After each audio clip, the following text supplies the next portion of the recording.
Welcome to Ask and Learn. Here to determine the length L for which portion AB of the wire is horizontal, we need to draw the free body diagram for the beam to identify the forces and dimension. So the diagram you can see on the display clearly. From the diagram, we can write the line AB is equal to square root of BC square plus CA square means square root of 80 square plus 60 square gives us answer 100 mm. Sin theta is equivalent to 60 by 100, which is 0.6.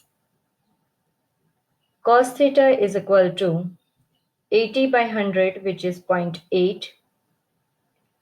Now assume W is equal to the weight per unit length.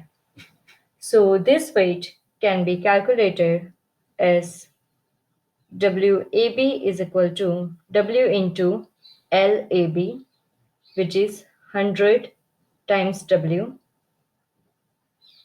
WBC is equal to W into LBC, which is 80 times W, and WCD is equal to W into LCD, which is equivalent to LW.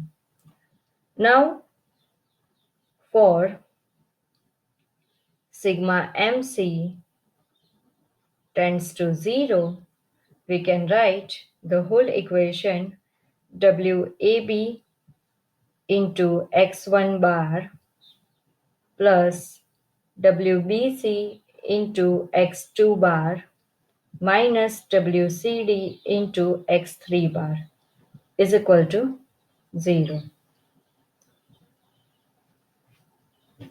So here we will put all the values. So we can get 100 W into LBC cos theta minus LBA upon 2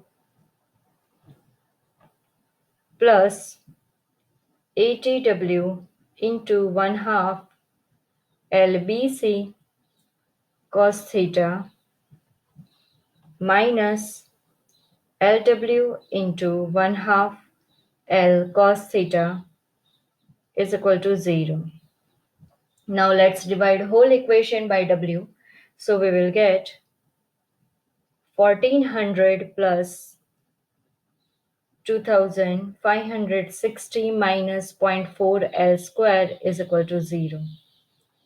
And from this we can calculate L is equal to 99.49 mm.